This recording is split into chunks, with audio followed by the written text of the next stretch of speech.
இன்றே டவுன்லோட் செய்து உங்கள் ஃபேவரட் ஷோக்களை என்ஜாய் பண்ணுங்க. அந்த அபிராமி நம்ம ஆளுங்க கிட்ட இருந்து காணாம போயிட்டாங்க.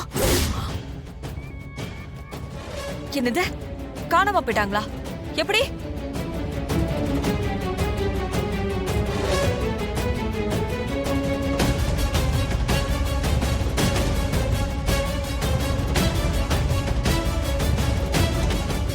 அட பாவிகளா, சகலையோட அம்மாவை கடத்திட்டீங்களா? சகலுக்கு எதிராக ஏதாவது சதி செஞ்சுக்கிட்டே இருப்பீங்களா? என்னங்க நீங்க அந்த அம்மா தப்பிச்சு போயிட்டாங்கன்னு ரொம்ப சர்வசாதாரணமா சொல்லிட்டு இருக்கீங்க. அவளை வச்சுதானே நம்ம எல்லா பிளானுமே பண்ணி வச்சிருந்தோம். அந்த அம்மாவை அக்கா முன்னாடி நிறுத்தினாதான் அந்த டிரைவர் பத்தின எல்லா உண்மையும் அவகிட்ட நிரூபிக்க முடியும். கும்பாபிஷேகத்துக்கு முன்னாடி நாம இதை செஞ்சு ஆகணும். அப்பதான் அக்கா கோவமாகி அவனை வீட்டை விட்டு துரத்துவா. நீ சொல்றதெல்லாம் கரெக்ட் தான் சந்திரா. ஆனா அந்த மடப்பயிலுங்க அவளை கோட்டை விட்டுட்டு நிக்கிறானுங்களே. நீங்க அவனுக்கு உடனே போன் பண்ணி சீக்கிரமா அந்த அம்மாவை கண்டுபிடிச்சு கொண்டு வரணும்னு சத்தம் போடுங்க. அப்பதான் அவனுக்கு சீக்கிரமா கண்டுபிடிச்சு கொண்டு வருவானுங்க. சரி, நான் பாத்துக்கிறேன், நீ கிளம்பு.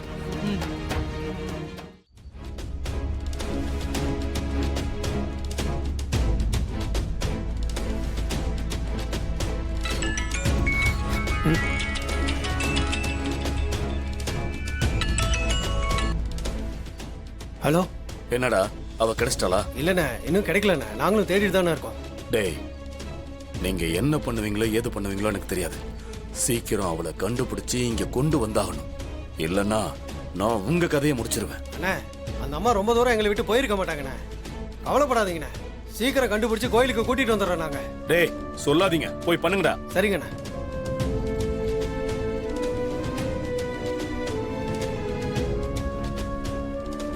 டேய், குடும்பத்துல குண்டு வைக்க பாக்குறீங்களா?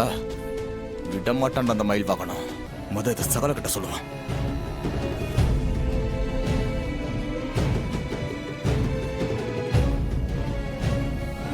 இப்ப சகல கொஞ்சம் உங்ககிட்ட தனியா பேசணும். என்ன விஷயங்க? முக்கியமான விஷயம். வாப்பா. இந்த வந்துடுறேன் மாமா. போயிட்டு வாங்க மாப்ள. என்ன விஷயங்க? சகல, உங்க அம்மா காபத்துப்பா. என்ன சொல்றீங்க? ஆமாப்பா, சின்னத்தையும் சிவனாண்டியும் சேர்ந்து உங்க அம்மாவை கடத்திட்டாங்கப்பா.